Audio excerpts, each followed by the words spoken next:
Corporation and DSM Magazine have been steadfast advocates of the LGBT community. But a couple of years ago, we turned inward and we said, what more can we be doing to support the LGBT community?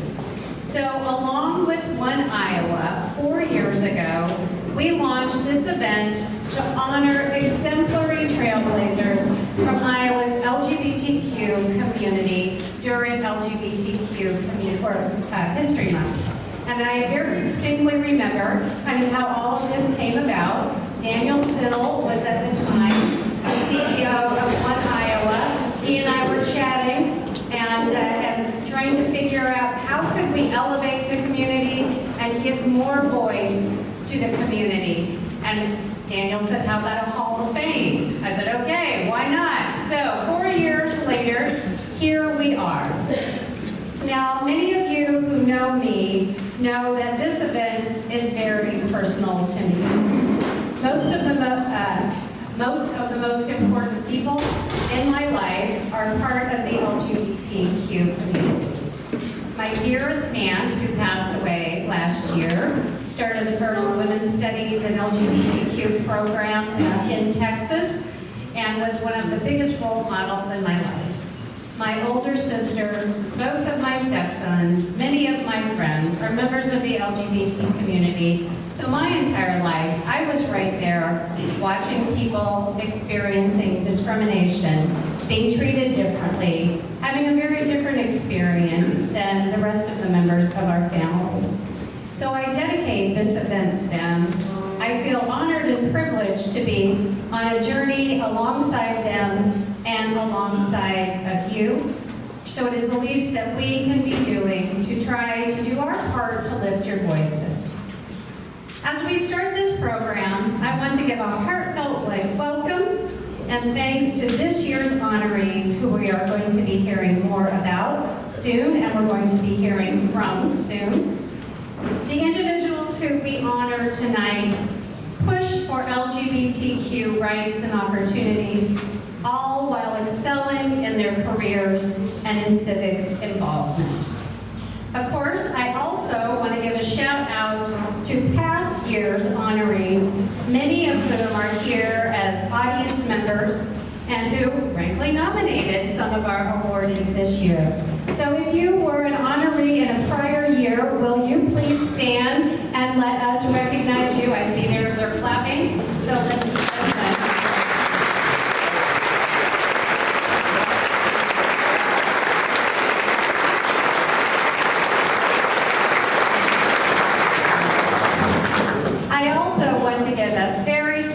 shout out to Courtney Reyes of One Iowa, who is going to be helping me moderate the program. She's going to come up on stage shortly, but let's give her and One Iowa a round of applause.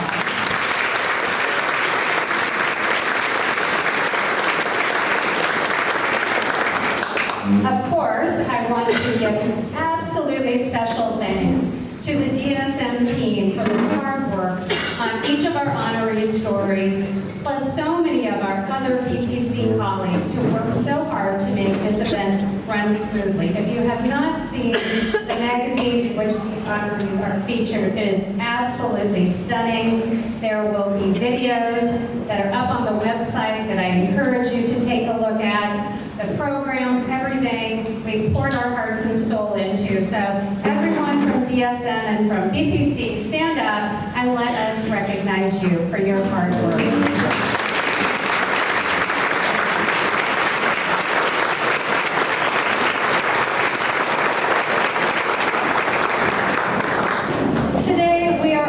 Going to hear about the One Iowa Leadership Institute class.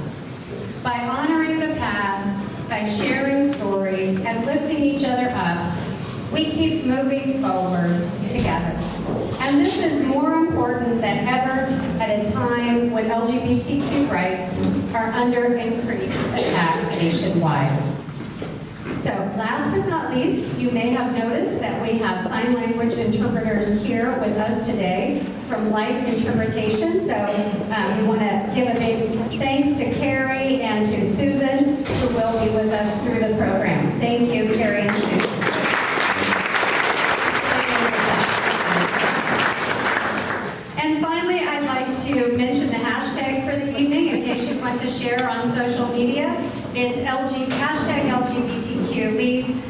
So feel free to take pictures, share them, shout out your pride, and let people know about the honorees this evening.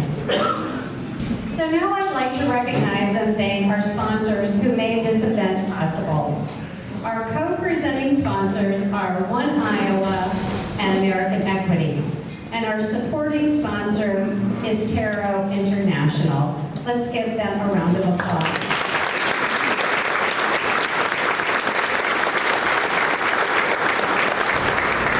We're very grateful to One Iowa for their support of this event from day one. Frankly, as I said, from inception, they helped us birth this event. One Iowa advances, empowers, and improves the lives of LGBTQ Iowans statewide through education, advocacy, and collaboration. And I'm now very pleased to introduce Courtney Reyes, the Executive Director of One Iowa, our presenting co-sponsor. We'll hear from our other presenting co-sponsor, American Equity, later in the program. So a round of applause for Courtney.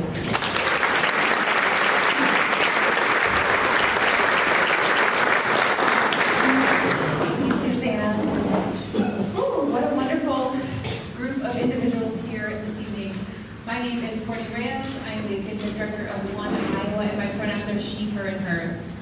I'm here to tell you just a little bit about One Iowa. I'm assuming most of you have already heard of us, but if you haven't, we are the state's largest LGBTQ organization.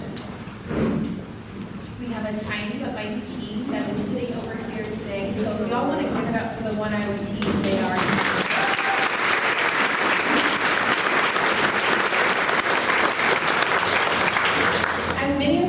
One Iowa has a rich history fighting for the LGBTQ community, and we are committed to that work to this day.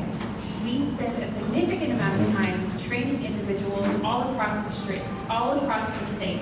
I'm talking thousands of people have been trained by the tiny and mighty One Iowa team. This leads to more inclusive workplaces so we can be out and open in our very best selves at work. We can show up at the doctor and get the care that we deserve with respect and dignity.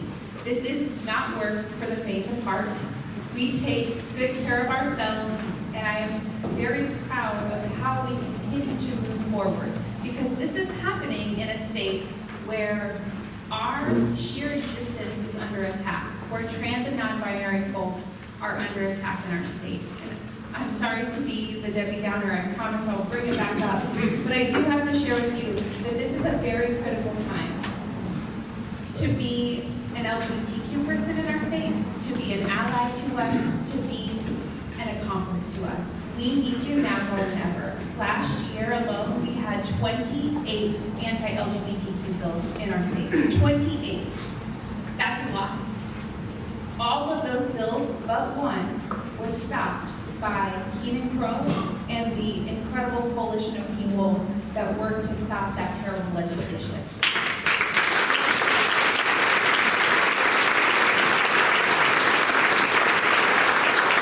That's a hell of a win, if you ask me, to stop that, but that one bill was targeting transgender youth and transgender girls. And that is not okay for me as a parent, as a mom, as a human.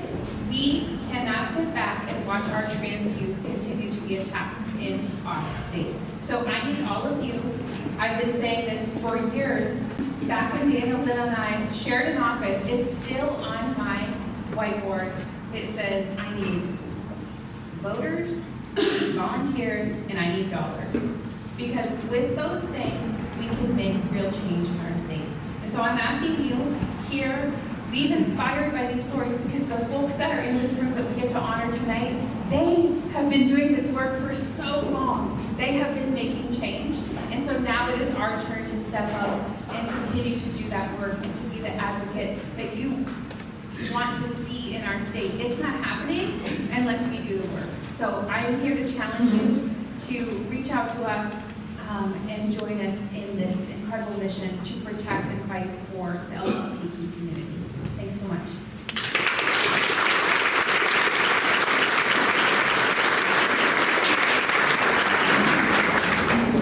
I'd like to recognize and thank our next sponsor, Tarot International.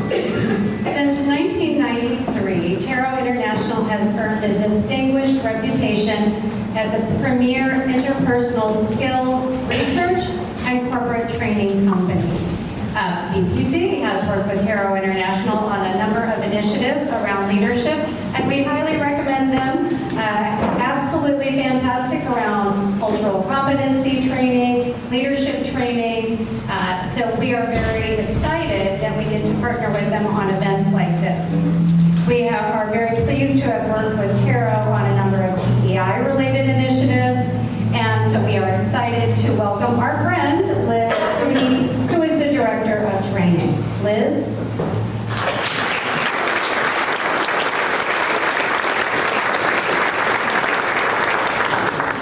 Thank you, DSM and Business Publication Corporation, for organizing this event. And thank you to the other sponsors, One Iowa and American Equity.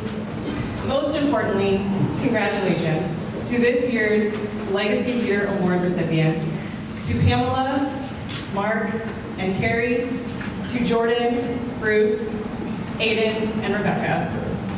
Your stories are inspiring because of the courage each and every one of you have had to live your lives authentically. And there's a quote by the late queer icon Marsha P. Johnson that I want to share with all of you tonight, because I think it really captures what we're here celebrating. History isn't something that you look back at and say it was inevitable.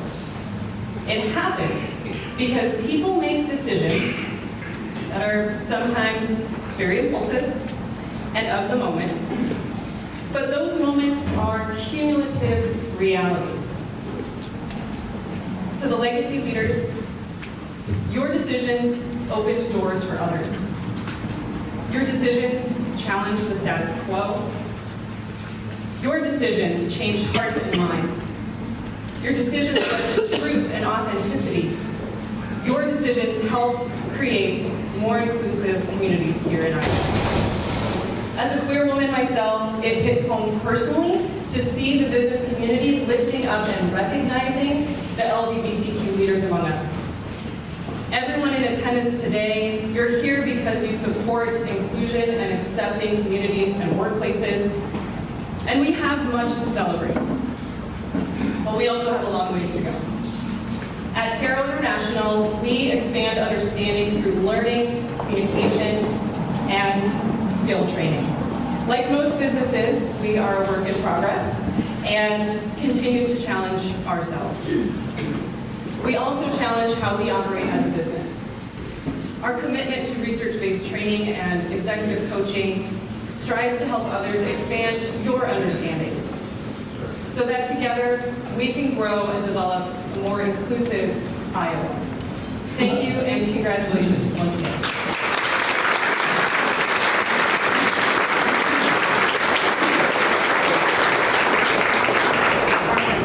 I am now very pleased to be able to thank our corporate sponsors who made this event possible and our additional inclusion champion sponsors. And Liz said it is incredibly impressive to see the business community actually putting their names on this event. So our corporate sponsors are John Deere and APTA Iowa.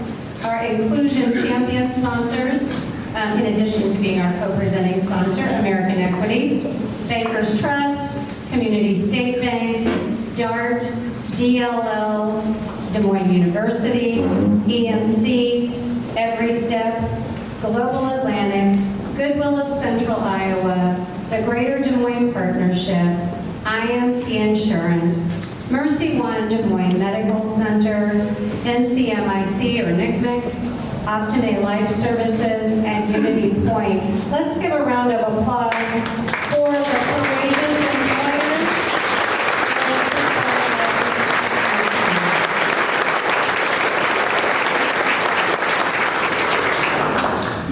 So now I'd like to introduce you to a short video that features some of our nominees with this year's Legacy Leader honorees, beautifully filmed by our team member, Emily Castle. 'em. So, your attention here. Hi, I'm Emily Castle, and I'm the Legacy Leader Honoree. I'm very excited to be here today. I'm a member of the Legacy Leader Awards,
came from the nominators, so next year I hope if you have a person in mind, you'll think about lifting them up as well.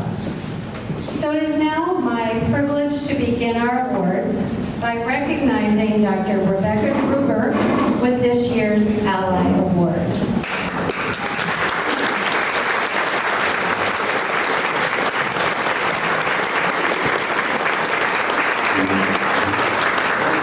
Dr. Rebecca Gruber is a champion, advocate, and community leader for the LGBTQ community, wrote Steve Sanda in his nomination letter.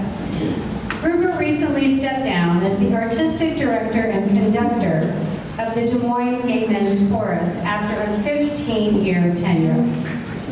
Forget her clapping at us.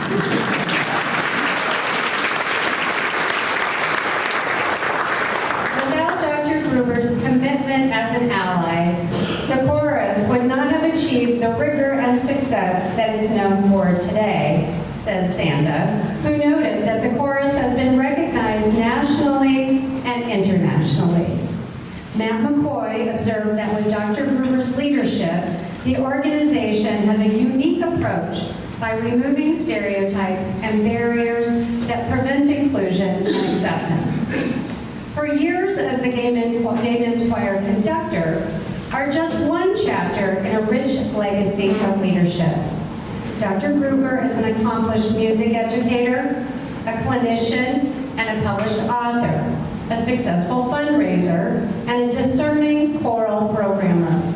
With a distinguished career that encompasses teaching at Simpson, conducting at various churches, and as a kinder music educator, she has dedicated her life to leveraging the power of music to educate, empower, and bring joy.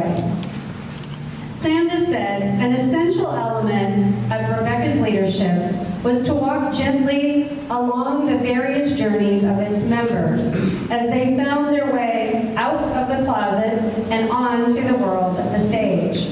Through her years with the chorus, she not only found ways to help singers find their musical voices, but to find their authentic human voices. She said, "I didn't figure how little it would be a musical endeavor and how much more it would be a human endeavor." Her skill in using music as a conductor has changed lives. Rebecca's leadership in her community works not only to make Central Iowa a better place, but one that is more equitable and inclusive for LGBTQ Iowans. It is our honor to recognize Dr. Rebecca Gruber as a DSM LGBTQ Ally Leader.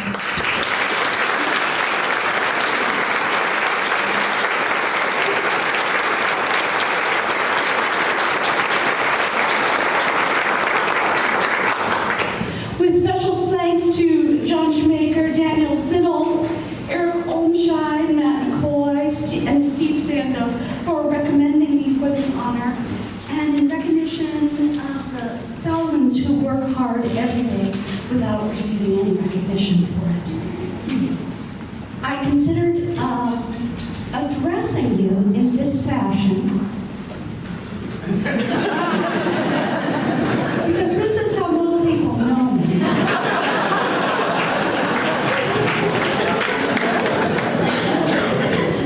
I'm seasoned enough to have lots of facets to my musical career. Take my current menu, for instance. I teach singers of all ages from my home studio. I teach preschoolers and their families in a movement and music program called Kinder Music. I'm in my 4th year at Drake University teaching voice and music theory for the music theater program. The richest of these facets has been as a choral conductor in a variety of settings, as Suzanne let you know, and for a long and lovely season, I conducted the Des Moines Gay Men's Chorus. Conducting is perhaps one of the strangest of all musical jobs. Everybody's making noise except you. But through gesture and facial expression and possibly sheer force of will, the gathered are supposed to get behind the conductor's intentions. The skill of any musician lies in her understanding of her instrument, her ensemble. And I had to come to understand the Des Moines Gay Men's Chorus deeply. Each rehearsal, each performance, each social event presented me with dozens of golden opportunities to observe and to listen. So in a way, what came to be described as advocacy and allyship to singing members and to listeners alike was a musical imperative.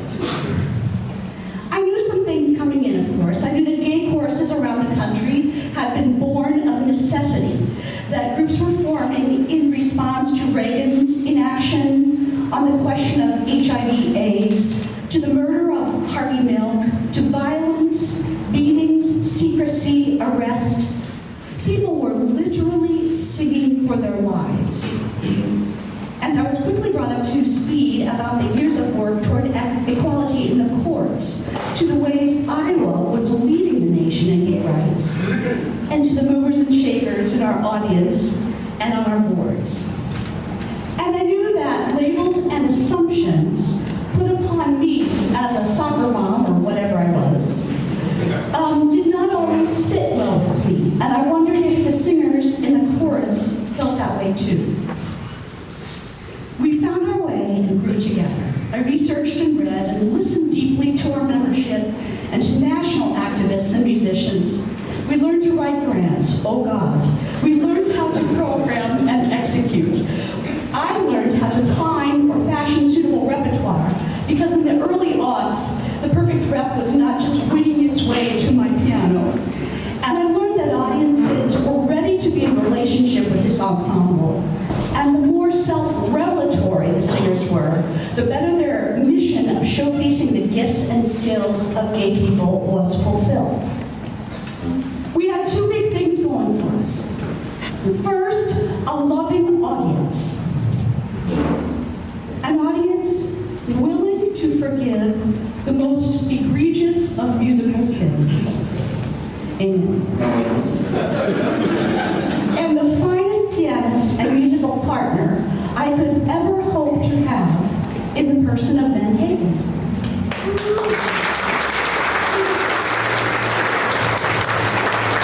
I'm particularly proud of several things we did together. The sound, yes, of the singers, but of the ally instrumentalists that came to look forward to the DMGMC gig. I'm proud of the topics of history or current events that the chorus sang about, coming out, or gay trailblazers, or suicide, or sexual health. I'm proud of our travel, both in-state and far afield, and was able to bathe in the joy and the camaraderie and the heightened sexual tensions that an international gay conclave engenders.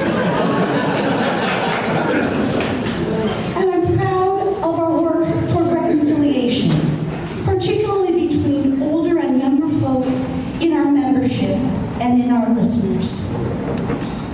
I admire the chorus. I admire them for paying attention to current events, what's threatened, what could be celebrated. I'm proud of the DMGMC. They are not afraid of conflicts, of missteps, of disagreements. You'll see that borne out in the inclusion of trans musicians, in the audacity to build a secondary school curriculum, and even in the name, which is probably about to change since it's not necessarily reflective of the current membership. And I love the DMC. I love their young voices and enormous hearts. Hearts that are so ready to empathize, so ready to put themselves, their younger self, in a place of asking the question, what could have helped me? What could have made life easier for me? What would have been helpful? Of course, there are many responsible for keeping the wheels turning, all the board members, those who came with lots of experience, or who got burnished on our board and also proudly serve at other nonprofits, and all the board presidents, and I'm going to name them: Denny Schrock, Eric Trolscheid, Joe Freund, Greg Otter, Chad Newman, Tim Schreck, Steve Sadick, Casey Dagan, Keith Mendering, and a select few colleagues from across the country that I called my gay advisory board. And although the chorus may not know it, they had a strong influence from my favorite synergist, my kinder music colleague, Jen Horak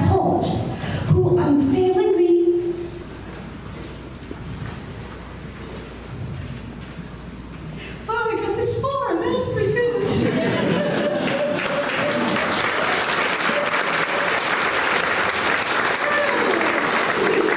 Unfailingly models the best ways to run a business, the most humane way to treat others, and the urgency of dismantling systems that continue to limit and exclude.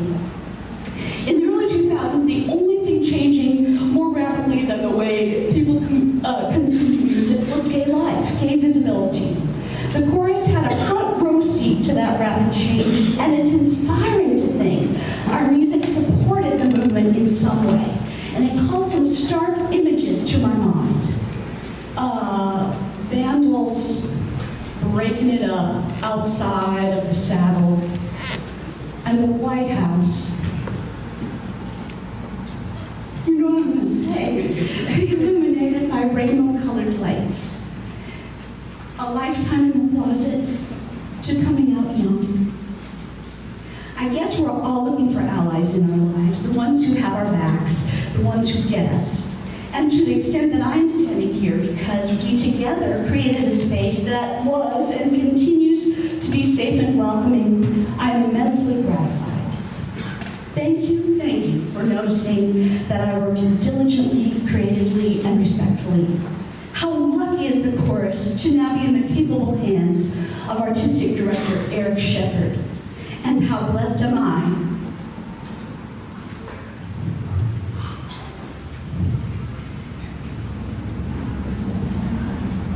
that for a long and lovely season,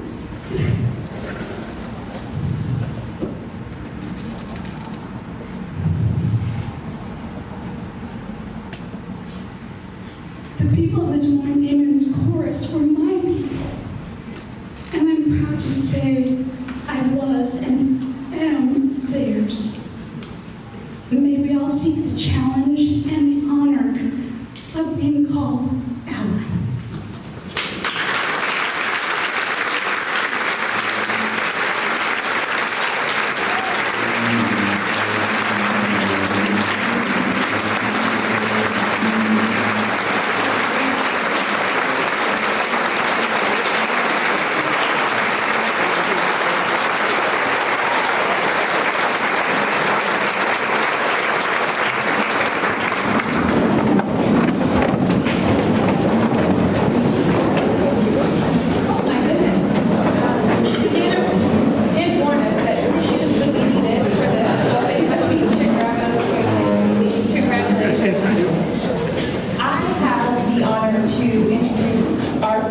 Legacy Leader honoree tonight, Dr. Pamela Duffy.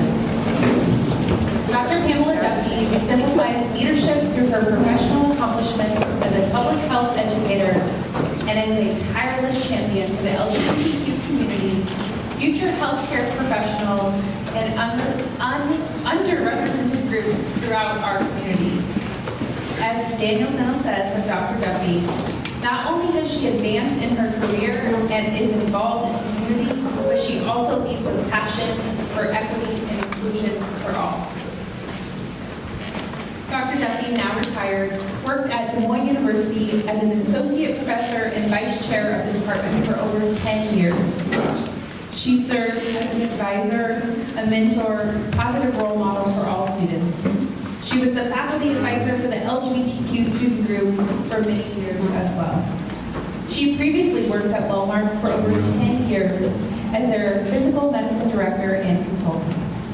Dr. Duffy has served on the board of directors of the Free Clinics of Iowa, orthopedic section of the American Physical Therapy Association, moderator for Plymouth Congregational Church, commissioner of the Iowa Telecommunications and Technology Commissioner, and speaker of the House for the American Physical Therapy Association. All of that, I hope you're getting some rest at the time.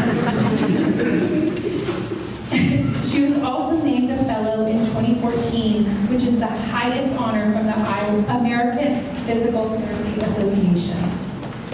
Says Dr. Rich Salas of DMU, simply said, students, faculty, staff, and community members from all diverse backgrounds appreciate the magnificent work and leadership of Dr. Pamela Duffy.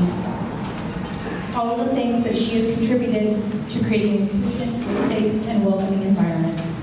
It is our absolute honor to recognize Dr. Caitlin Duffy as a DSM LGBTQ Legacy Leader.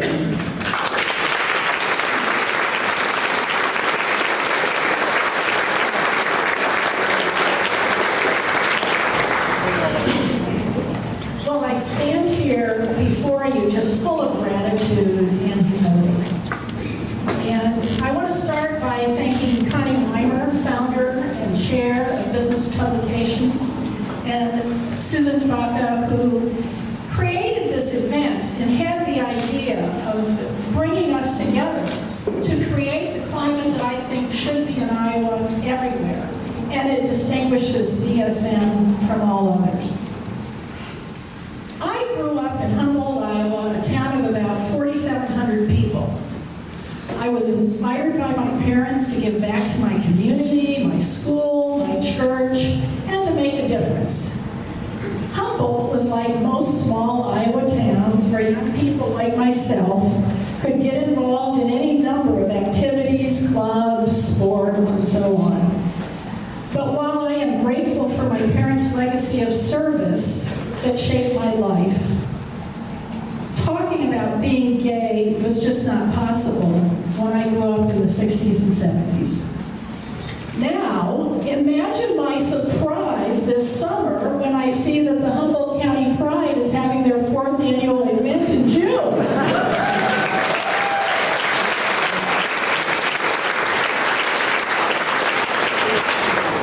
Times do change, and it's organizations like One Iowa and the vision of One Iowa founder Sharon Bolero that put in place the foundation for the 2009 Supreme Court decision that helped create this change in Humboldt and around the nation.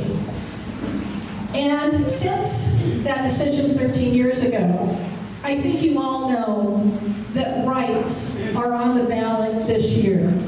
We can take nothing for granted. We must not sit back. We can't be spectators. We must be vigilant.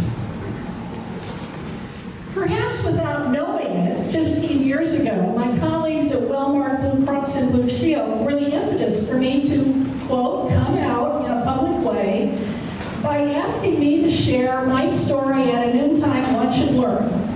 It was the Diversity and Inclusion series, and I actually came out to the group, and I do think they all knew it anyway. But it felt risky to me. I gained confidence by doing this and the desire to be open about my life in other venues and with some of my family and friends that I hadn't had the conversation with. With that, I'm pleased that some of my friends that I grew up with in Humboldt, Iowa are with me tonight, as well as my sister Carol Duffy and my niece Jan Roby and her husband Matt. Thank you. I thank Daniel Zinno for nominating me.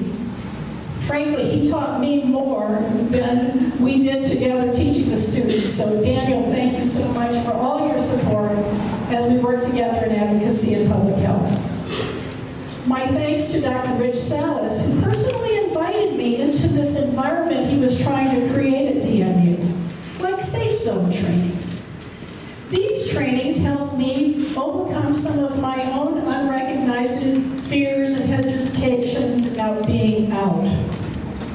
Now, as I jokingly told the students, I don't want to be known as the gay professor. I want to be known for all of me, just like you do. Being a panelist for Dr. Salas' sessions, though, allowed me to meet students who later sought me out. I will always treasure the privilege of being able to mentor them on their path. And at times, it was helpful that I was the gay professor. My professional life was shaped through the American Physical Therapy Association and especially APTA Iowa. Those colleagues have been my personal supporters and friends for over 40 years. They gave me opportunities to lead in both the association and the profession. It has been a tremendous source of pride and appreciation. Thank you. My heartfelt thanks to Dr. Angela Walker Franklin, president of Des Moines University, who has brought together individuals and teams teams that imbue the organization's values in the curricula and the community commitments it makes each and every day. I thank my DMU colleagues who have cheered me on in my teaching, research, and service, and especially Dr. Rochelle Reimer, who introduced me into academic leadership. For that, I am appreciative. Now, part of living a full and open life includes being able to show up whenever and, quote, wherever you are on life's journey, unquote, a phrase familiar to us at Plymouth Congregational Church. I thank my Plymouth friends for their unconditional love and acceptance. My life would be incomplete without my spouse of 33 years, Dr. Mickey Carlson. For those who may doubt,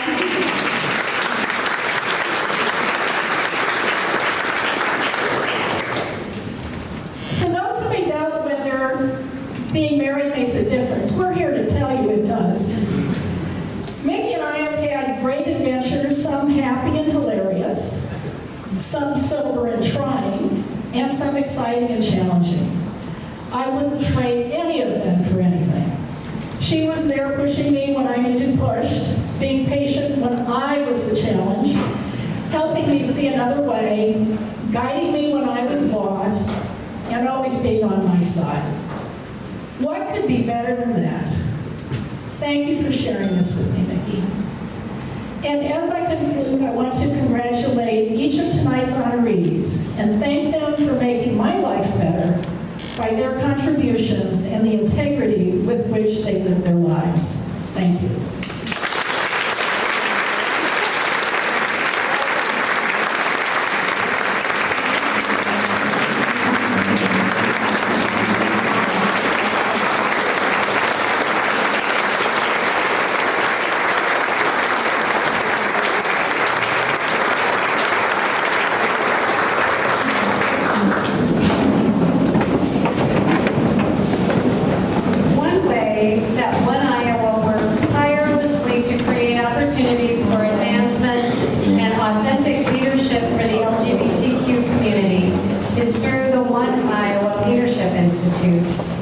Each year, a group of talented Iowa leaders go through several months of leadership training together, and in fact, graduated yesterday. Last week. Here from one of their graduates with some of their reflections is this video. Hi, my name is Caleb Elkinsalver. My pronouns are she, her, and I'm a part of One Iowa's Leadership Institute class of 2022, which is right now. And I want to tell you a little bit about why this program is just so important. For me, as a Black lesbian woman, I've also navigated within organizations and spaces within leadership and felt like I couldn't hold all of my intersectional identities. I found that this program allows me to really embody my voice as a member of the LGBTQ+ community and find ways to lead and be out and proud within that leadership. This program is so essential for so many of us individuals, a part of the LGBTQ community, to find ways to utilize our voice, access leadership, and impact the communities that we are serving. Since beginning this program, I have felt even more empowered to also name myself as a Black lesbian woman and operate in spaces where I hold all of those identities. I've also found opportunities to connect with other LGBTQ individuals and leaders that I would never have had access to without this program. Since beginning this program, we have also even learned about ways to community organize, which I'm very excited about, but also ways to fulfill our future goals by creating a capstone. I want to say thank you so much to One Iowa for creating an opportunity for people just like me to find our voice, to empower our voice, and find ways to lead others within our community. And thank you for those that are also supporting this organization and programs just like this, because it is really leaving an impact not only on our lives, but also the leadership that we will impact in the future.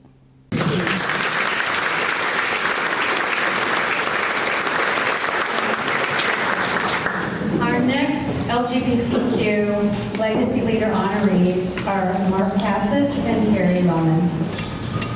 As a society, we are now coming to better understand how both representation matters and how visibility matters, writes Paxton Williams in his recommendation of the couple. Mark and Terry have both been visible and vocal for a long time. As out mid-restaurateurs and business people, we will never know the impact of their decision to simply be themselves, be active, and be present. Mark and and Terry have been together since 1977.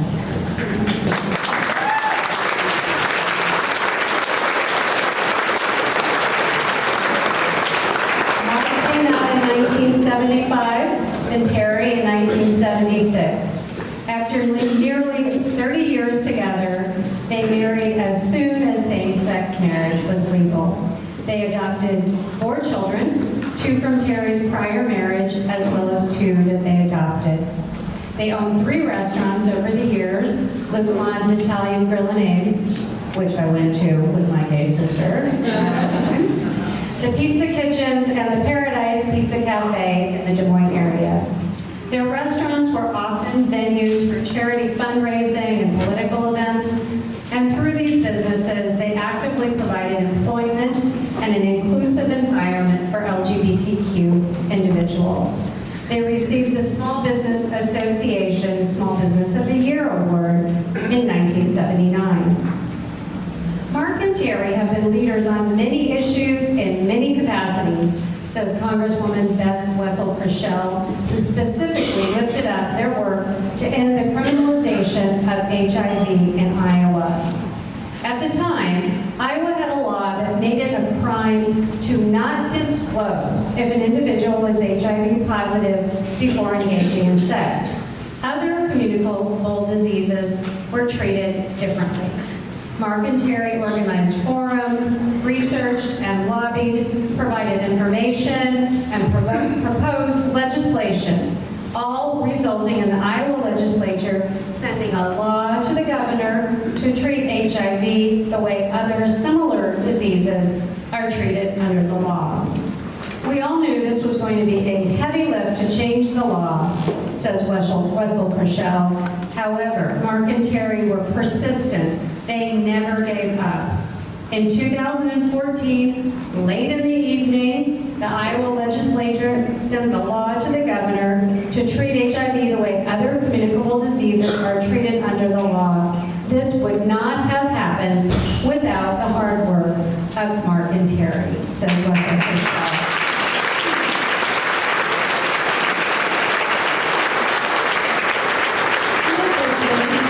They have been tireless champions of marriage equality and civil rights and have worked to end racial profiling, predatory lending, and more.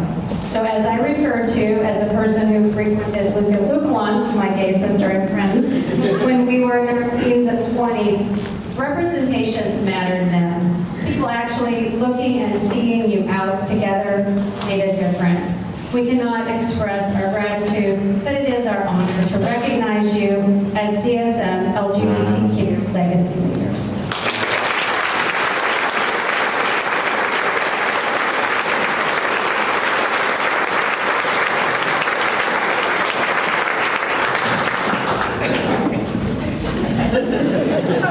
I'm Mark Cassis. This is my husband, Terry Loman. Wow, I've got a lot of...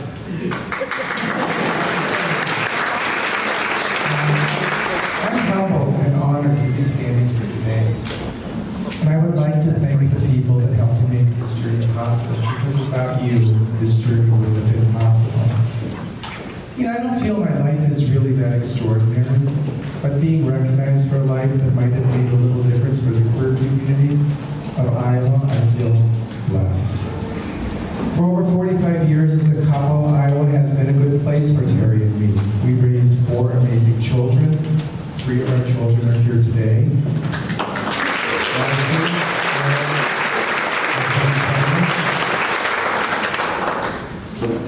And I was able to be married to a man, which is amazing in Iowa.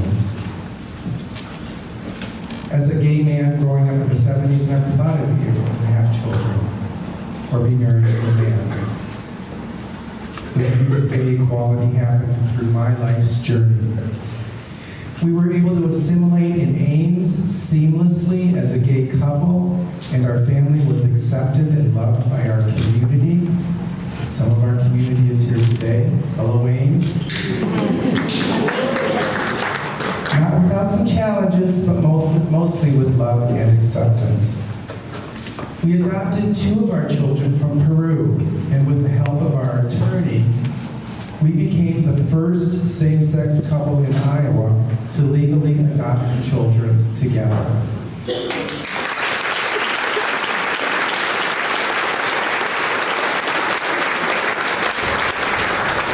And that led to a path for so many same-sex couples to also adopt and have a family.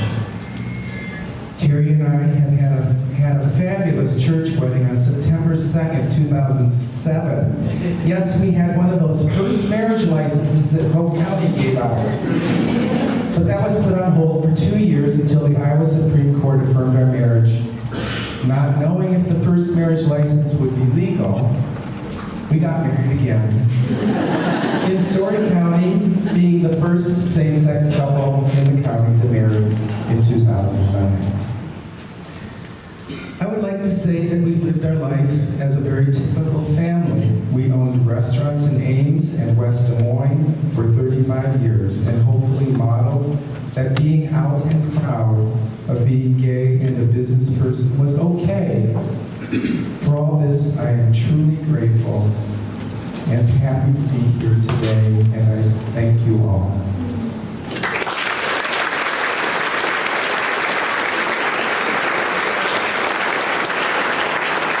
Cutting me off at the knees. Usually I correct him and then he corrects me. But he wrote it out and then I edited it before he got it. No correction necessary. So this is a Hall of Fame, and I was thinking back to when I was a kid. It would have been the Hall of Shame, and they would have hauled us either to prison or to a mental institution for maybe a lobotomy or electric shock therapy or maybe hormone treatment. So it's really nice to have something a little more festive than that. There are just a few places where we were able to feel really comfortable, and one was a gay bar, maybe a pride parade, and the other place that we feel comfortable is at our church, the Unitarian Universalist. And it doesn't matter, I can go to a convention and I can sit down and say, oh, this is my husband, and nobody bats an eye. And that's really nice to have a community that accepts you.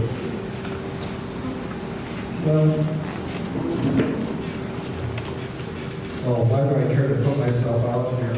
I'm the oldest of 3 generations in the gay community in my family. I'm the oldest, and then we have Eric and Marcy. And Marcy's oldest daughter just came out last spring.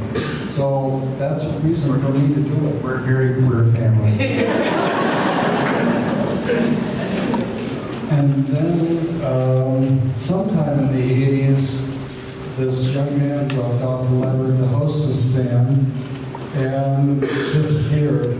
And he was thanking us. He explained that his parents were homophobic and they talked about those fags who had the restaurant and disparaged us. But he said, I could look and see that you were at least surviving, if not thriving. And he said he would have told himself.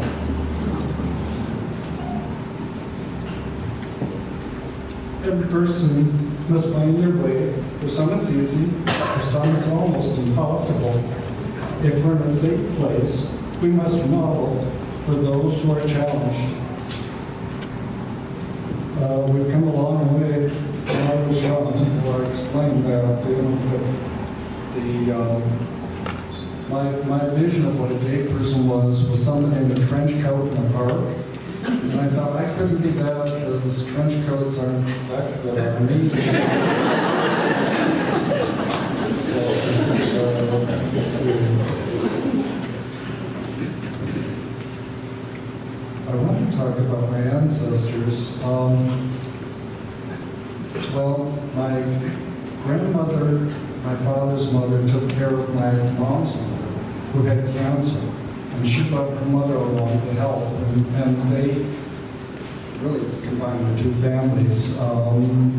My father and his sister married my mother and her brother. It's a little confusing. the families were close. In fact, it took a long time for me to figure out that my other aunts and uncles weren't brothers and sisters. It was confusing. And my father's grandmother, the one who got my mom's mother, lived near the railroad on East Lincoln Way. And she took care of, she fed drifters. I wouldn't have the right word. I thought of hobo, but that didn't sound very good. She fed people from the train because it was depression, and there were a lot of people who didn't have any fed. And I'm lucky my parents gave me unconditional pointer. And When they first met me, I was a college student, and they said, you know, he's pretty young. Probably won't want to stick around long. 5 years later, they loved you very much. Well, we're also lucky because we have kids, and I wanted to point out that my son was the go-to doctor in Fort Lauderdale for the trans community because it was really difficult to get hormone therapy.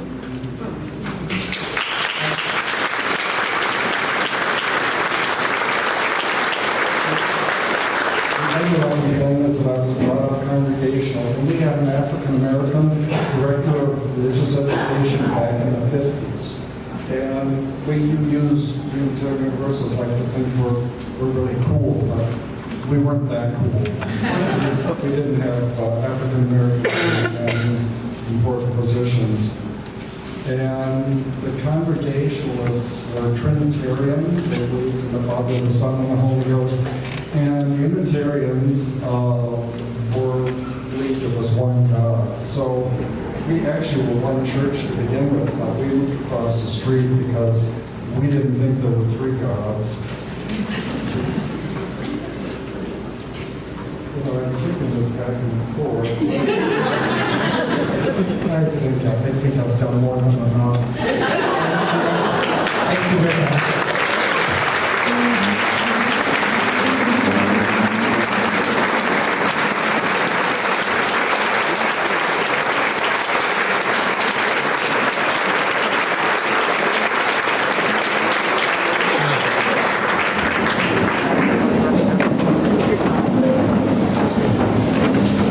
Congratulations, Mark and Terry. Such a good reminder of the shoulders that we stand on. I know I can't be an out, loud, queer, Latina person without the work that these folks have done and put in. So I just always want you to know that we stand on your shoulders, and I get to be married to my wife because of y'all putting yourselves out there. So thank you again.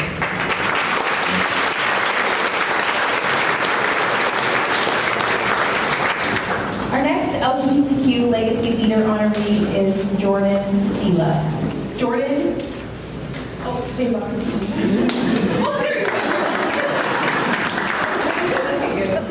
Jordan has devoted his career to improving LGBTQ health, addressing health equity more broadly, and to securing human rights, says Brandon Mayer, a 2021 ESM LGBTQ Legacy Leader honoree. Jordan is currently program manager in the capacity expansion program at the Iowa Department of Public Health. But describing him by his job hardly describes the professional and community contributions he has made here in Iowa. When Jordan understood he was transgender, it was a lengthy coming out process of trying to explore and figure everything out, he says. Growing up in pre-internet Hartford, which is a small town 30 minutes southeast of Des Moines, Sela had relied mostly on libraries for the scant information he could find. Any mentions of queerness in his church was done in a negative way. It wasn't until the 90s, with exposure to positive representation and information while at Iowa State University, that Sela began to understand himself. After graduating from Iowa State University, he spent 13 years working in and eventually Project of Central Iowa. At APCI, he advocated fiercely for funding that would improve the health of LGBTQ and racial and ethnic minorities that were disproportionately affected by HIV and other health conditions. He worked relentlessly to develop future leaders, mentoring, creating book clubs, and opportunities for learning. He also founded Transformation, which still exists today, a support group for people who identify as transgender and their significant others. He facilitated this group for several years until passing the torch to the next generation. Today, Jordan continues to lead health equity efforts for the Bureau of HIV, STD, and Hepatitis at the Iowa Department of Health, working to understand policies and structures that influence the options that are available to people and the opportunities to be given to be healthy given those circumstances and options. He also remains strongly committed and involved in community efforts to address transgender rights and structural racism. While Jordan embodies the idea that you should be the change you want to see in the world, he has spent his whole life learning how to make that change happen, teaching others how to make change happen, and actively working together to make it happen, said Mayor. It is our absolute honor to recognize Jordan Sela as one of our DSM LGBTQ Legacy Leaders.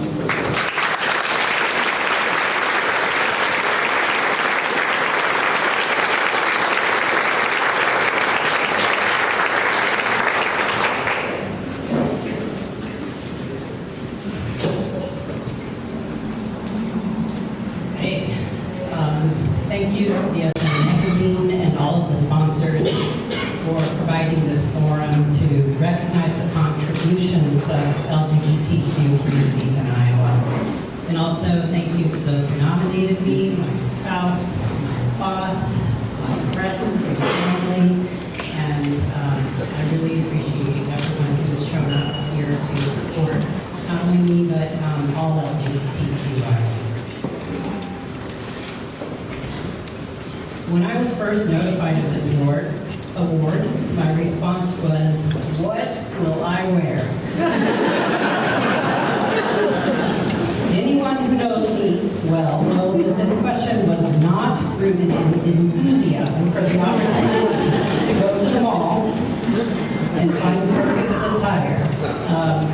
People say that clothing makes the man, but since I was misgendered from birth, I live with a nagging lack of assuredness that I know that I'm getting it right. I was not taught to tie a tie like most guys growing up, and my personal style has been more influenced by my dad's gas station mechanic's uniform than by GQ magazine. So basically, I think of myself as a contender for Queer Eye, the special edition, for the queer guy with the underdeveloped fashion gene. In the transgender community, we sometimes call the external layers that we wear second skins. These layers, clothes that bind or cover, and ones that strategically reveal, give us some power over how others see and treat us. The question, what will I wear, and the subsequent answer is often the one protective factor that lies between who I know myself to be and who you will perceive me to be. When we are young, all of us, most of us, lack full autonomy to control our appearance. Yet, I know many of you have battled with a kindergartner who insists on wearing their purple camouflage pajama bottoms with a bright plaid shirt, 2 different shoes, and a football helmet to school, right? A few of you? Well, I was that kid. I rebelled against my parents' insistence that there must come a time when girls, even misgendered and indignant ones like me, wear a shirt while playing outdoors. And because I managed, in middle school, laundry day was a chore, not because I had to help fluff and fold, but because I had only 2 pairs of pants in my closet that I willingly wore in public. And I managed to alternate wearing my brown corduroy jeans with my blue ones, and so I often got away with never having to wear the more more feminine clothes in my closets. That is, until the most vile of days, laundry day, when I would be forced to peel the caked-on layer of corduroy from my lower half and then replace the comfort with the one dreaded piece of clothing I had so strategically avoided the entire week. The pink polyester one-piece matching jumpsuit that my mom handmade for my sister and I, with its collar stretching all the way back to the 1970s and scratched seams rubbing in very awkward places. So for me, over these past 6 months or so, knowing I would have to navigate my clothing baggage often overshadowed the celebratory aspects of being recognized in this way. I wanted to represent the trans and queer community well, but sometimes that results in a pressure to seem even more normative perhaps than we actually are on an individual level. And I'm aware that if I don't appear gender conforming enough, it isn't just a reflection on me. If I don't disguise the physical characteristics that make me visibly trans, the visibility I have with today's award could lead to a sense of exposure for other trans folks who don't want to be identified or for whom it would be unsafe to be seen. So to help answer my question of what to wear, I confided in my very stylish and socially conscious colleague to help. And we have spent months sorting through my closets, both literal and figurative. I shared with her all of my insecurities that have resulted from a lifetime of body shaming, both externally and self-inflicted. Comments about short stature, shoe size, or feminine gestures and voice, even when not targeted directly at me, have often pierced my confidence. We separated through my desire to represent my community well from my ethical obligation to disrupt and rebel against class-based and gender-based restrictions of appropriate attire.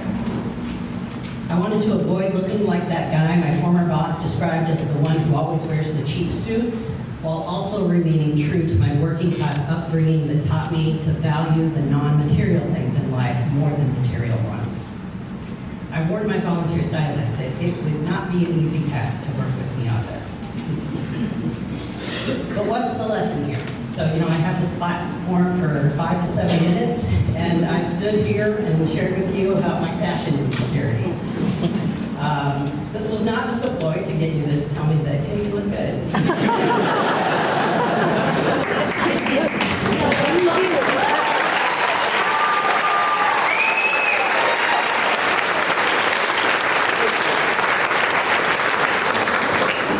But as a tool, the power to choose our costumes, to set our own stage and influence how others treat us has its limits. Our second skin, just like the skin in which we are born, is susceptible to scrapes, tears, and penetration, leaving us vulnerable. And so we patch ourselves up, add more layers, and through the years our skins scab over and grow thick. The layers of protection make it more difficult for those who would do so to hurt us, but they also place barriers between us and those who could help us regain trust in goodness and humanity. So to any other trans and gender expansive people here, I would say don't worry so much about dressing for a part.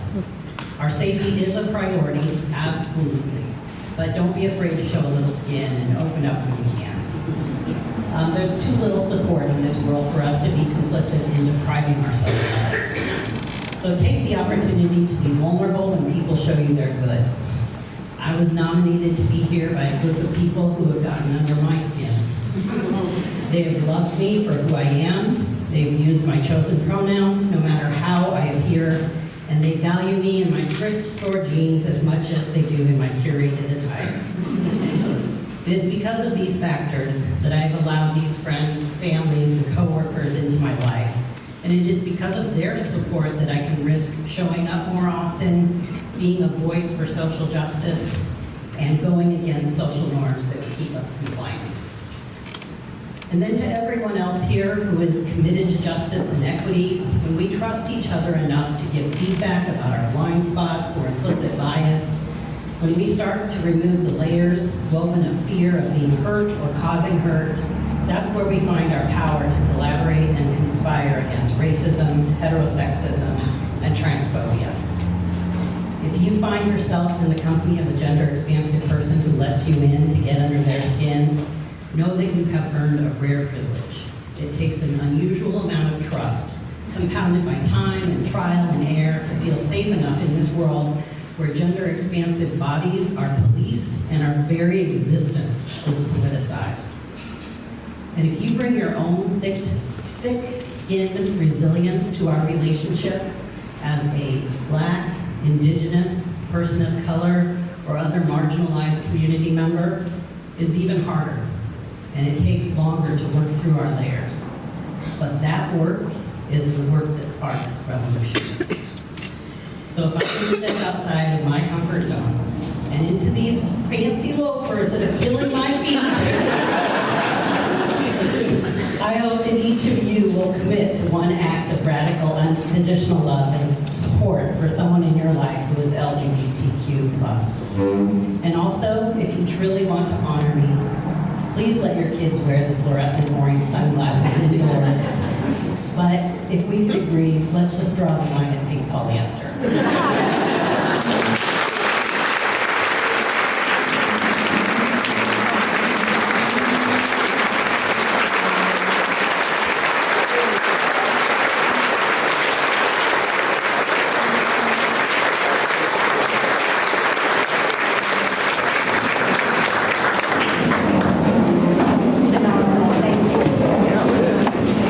So let's hear again from our One Iowa Leadership Institute graduates in this short video. Hi, I'm Lisa Irie, and my pronouns are they, them, theirs. I am the Director of Technology for Des Moines Public Schools and a participant in this year's One Iowa LGBTQ Leadership Institute. Leadership Institute has shown me that leadership can look and feel different depending on the person in the role. And that's why it's so important to bring your authenticity and your whole self. The Leadership Institute has given me tremendous confidence to lead as myself, exactly as I am, unapologetically. Through the Leadership Institute, I've made meaningful connections with LGBTQ folks in leadership positions around the state, which has empowered and strengthened my resolve to grow in my professional development. It's also been a reminder that queer is beautiful and trans is beautiful, and we need that beauty leading us forward. I'm so deeply appreciative to be a member of this year's Institute and connected to this vibrant, powerful community.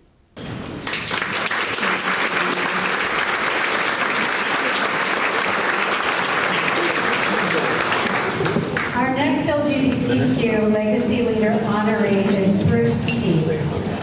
Bruce Teague serves as Iowa City's mayor as an out and proud gay Black man, says Nolan Peterson in his nomination. Nolan points out that as a business owner, Bruce stands as an example to the many youth in our community who share some or all of his identities. In his service as mayor, he stands as a similar example while his impact reaches far beyond the city limits. He notes, as a role model and a public figure, Bruce presents a shining example of what an LGBTQ leader can be. Teague moved to Iowa City from Chicago when he was 17 years old. He earned a BA in psychology and a certificate in aging studies from the University of Iowa. He's the owner and CEO of Caring Hands and More, LLC, which provides a variety of services from supportive community living and child care programs to home cleaning and lawn care. Prior to Teague's election, he was an engaged member of the Iowa City LGBTQ community, working with community leaders to further community building efforts. During years which have been marked by national and global unease, Mayor Teague stood proudly as a gay Black man when elected. He stood in support of justice during the Black Lives Matter protests in recent years, and he stood in support of public welfare during the ongoing COVID-19 pandemic. His identities, Black and gay, furthered his impact as mayor through his connections to those communities. His identities also demand reconsideration from those in the world who might still hold on to prejudices for any of the identities that he holds. In 2021, the Human Rights Campaign Foundation awarded Iowa City a perfect score for LGBTQ plus inclusion for the 8th year in a row.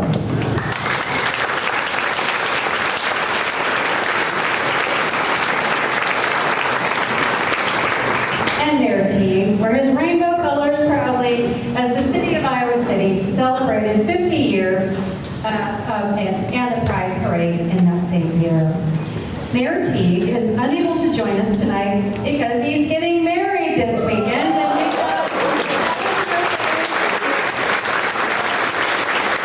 And he did send us this short video, which we will play now. Hello, I am super excited to be one of the legacy leaders for the LGBTQ Plus Awards.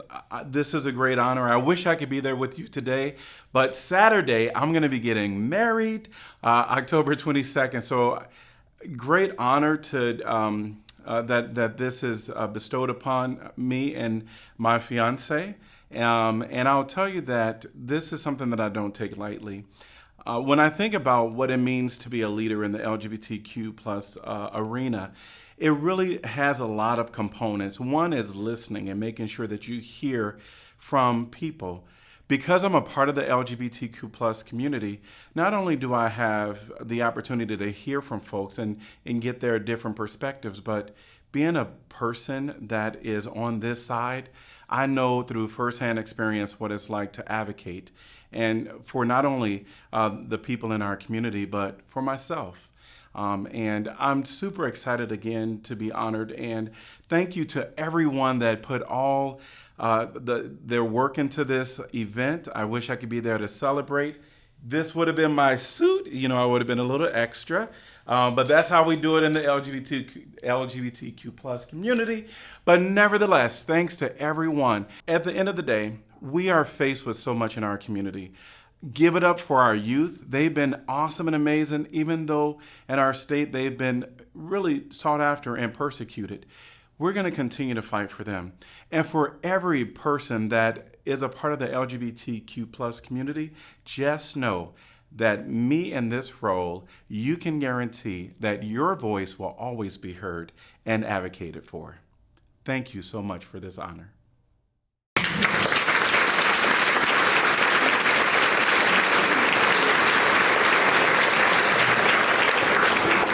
I'm truly disappointed that he cannot be here tonight because I would have loved to see that suit in.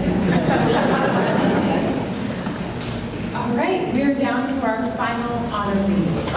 Thank you so much for joining us here this evening, and I hope you leave inspired by all of these folks, just like I will be here taking this with me tonight.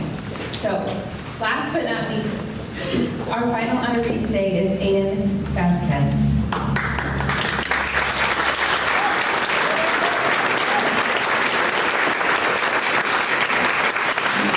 Imagine being trapped in a body that wasn't yours. Every movement, every word, every part of life feels like it doesn't belong to you. That's how Aiden Vasquez felt growing up in Moline, Illinois. Aiden is a transgender individual who uses his experience in caring to help others. For many years, without education or support, Aiden struggled to understand, explain, and accept his identity. Today, he runs a support group for transgender individuals and allies called Trans Family Love and Support Group, which has nearly 2,000 members and reaches approximately 15,000 people nationwide.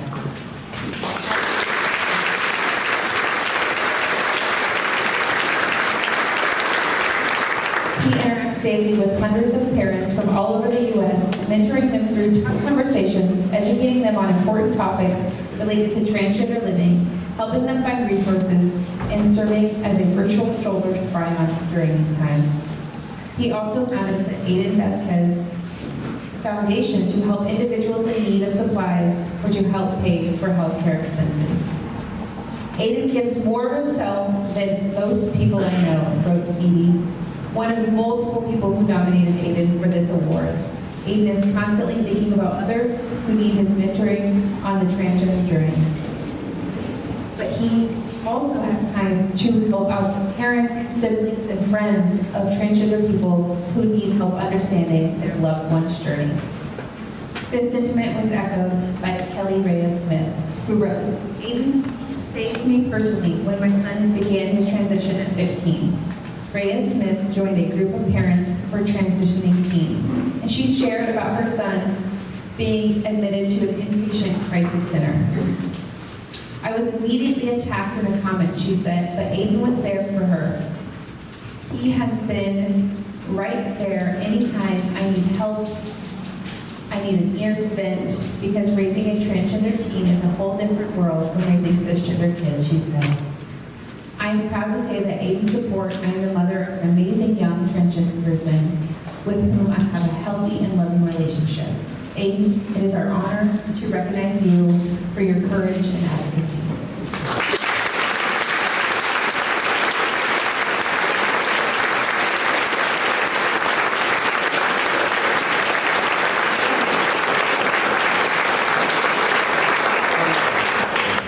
So, first of all, I want to thank God, because when I took my first shot, I knew that my mission in life was to help other people. I knew when I was 2 that I wasn't in the right body. I told my mother, I told many of my psychiatrists, and they all kind of blew it off. And so at the age of 15, I accepted the life of a lesbian, which I knew I wasn't. So when I took my first shot, I promised that I would vow to dedicate my entire life to ensuring that no child ever had to live for 48 years in a body that didn't belong to them. The people that nominated me, some of them were sitting at this table. I'm actually honored to have the best friends that I've ever made in my life through Facebook. You know, I have a podcast, and I did a podcast on Facebook. Is it fact or fiction that you can actually make real relationships? And the people at that table are living proof. If it wasn't for them, if it wasn't for, actually I have 2 groups. I have Trans Family Love and Support, it's about 2,000 members, and then we have Transgender Parents and Family Support, which is over 16,000 members.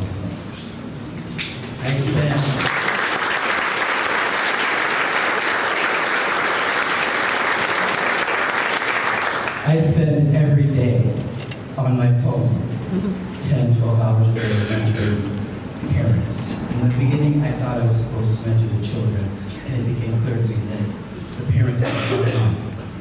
So when I talk to a parent, and 3 months or 4 months or 5 months later, I see that parent mentoring some other parent,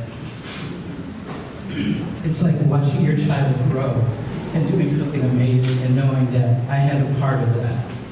There's many mothers sitting at that table tonight that came here for me that I mentored, and now they're all mentoring other parents so that their children don't have to suffer the way I did.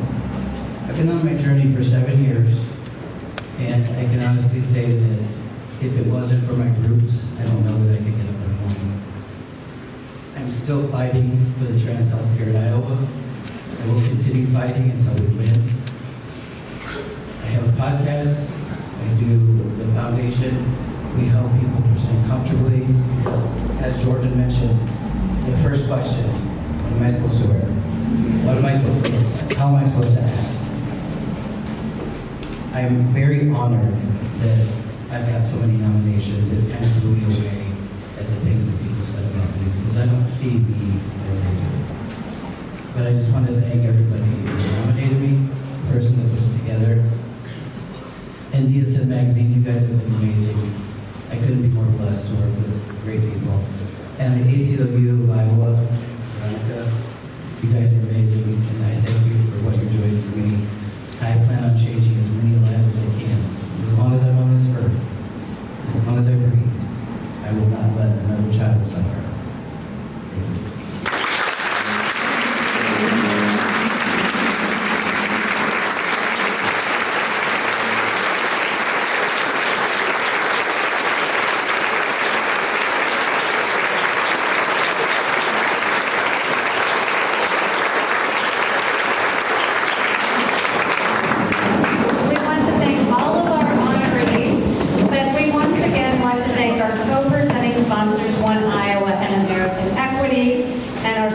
co-sponsor Tarot International, and now we will hear from our presenting co-sponsor American Equity, which is a leading retirement income provider right here in Des Moines, and we're very pleased to have Tina Mowry Hatter here with us.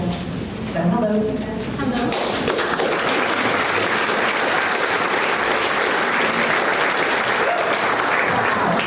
Can we just say wow? Wow. We just heard some amazing stories. So thank you to Pam, Mark and Terry, Jordan, Bruce, Aiden, and Rebecca for sharing your stories with us, but more importantly, sharing your courage and your tenacity. At American Equity, we are leading into our purpose of serving as the financial dignity company. This means that we are bringing a peace of mind and quality of life to our customers during their retirement. The key word I want you to remember is dignity. When you think of American Equity, think of dignity. And this word is the foundation of our company and the way that we treat our customers and the way that we nurture our team members. But more importantly, I want to share with you the definition of dignity. It is the state or quality of being worthy of honor and respect. And to all of our award winners tonight, I hope each of you feels a strong sense of dignity. And as we close out the evening, I hope each of us in this room feels a sense of unity and pride as we go out into the world. I want to thank Courtney for being our co-presenter for tonight. And I also want to thank Susanna and Business Publications because this is an amazing event. And it's so important. And I hope I see all of you here next year, supporting whoever our honorees are next year. Thank you.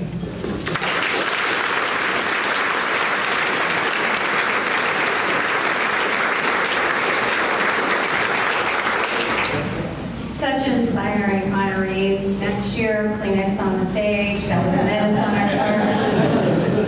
The stories of all these honorees, as I mentioned, appeared in the September-October issue of DSM magazine. If you have not read them, I urge you please to go online to find them there. There are also, as I mentioned, some absolutely beautiful videos that our videographer, Emily Kestel, shot, and they are absolutely worth seeking out. For stories like this, as well as other issues and where to go and what to do here in Iowa, we encourage you to subscribe to DSM Magazine and IA Magazine, as well as our other products. You'll also learn about other events like this, things that feature inclusion, diverse Des Moines. We have so many events around mental health and other types of things. We're really trying to create awareness of the different kinds of issues that are important in our community. And if you have story ideas or you'd like to learn about sponsorship or advertising, the information is also here. As we wind up today's program, it's clear that many of our honorees grew up at a time when information was scarce, when role models were rare, and when leadership opportunities acknowledging their LGBTQ identity did not exist. Progress has been made, but there's still so far to go.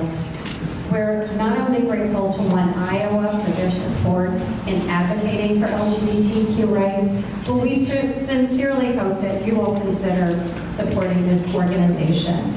We hope that you will consider financially supporting the LGBTQ Leadership Institute that you heard about in the videos. One Iowa and these leaders would welcome your support in these uncertain times. Here's how you can give. There's information, it's kind of small, but you can write that down, and hopefully you will give them consideration.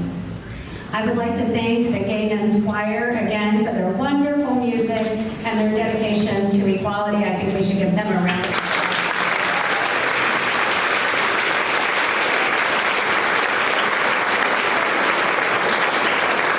applause. Thank you to Courtney for helping me moderate, to DSM, to our BPC colleagues for all their wonderful work on this program, their dedication to equality, to Connie Weimer for starting it all with her inclusive spirit, and to all of our honorees, thank you for being you, for sharing your authentic selves with our community. You have made a difference, and you inspire us all. And I'll end with a story, a coming out story, if you will. In 2010, my youngest stepson came out to me. His oldest stepson had been out for years, or my oldest stepson had been out for years. But Trinity came home from college and told him what we already knew, that he was gay, like Pam, pretty obvious all along. And it was a safe space. He knew me, he knew he was going to have complete love and acceptance. There was no issue there. But there were still some tears, of course, as there are. And after all of that kind of calmed down, I said to him, so what are you going to do? He said, well, what do you mean? And I said, what are you going to do to support the community? And he said, Susanna, my coming out was just kind of no big deal. I'm not like you. I'm not an activist. And you're not. I said, pause and listen to what you said. My coming out was no big deal. Was no big deal in 2010. And I said, your Aunt Lois was not out until she was 50. She never once took a partner home for Christmas. My dear friends Rich and Bruce and Anthony died of AIDS. People have been murdered, strung up on fence posts, died by violence because they were gay. People suffered so that their coming out could be no big deal. So think about it. I invited him, and I invite you to stand up and to speak out. What will you do to honor the people before you who fought, who died, to make the world a better place for everyone? And what I said to him, if that's what being an activist is all about, then join me. It's not a choice, it's an obligation. So to all of you, thank you for taking the time to join us today to elevate and celebrate these trailblazers during LGBTQ History Month. And I invite you to stand up and speak out. Have a good night. Thank you for coming.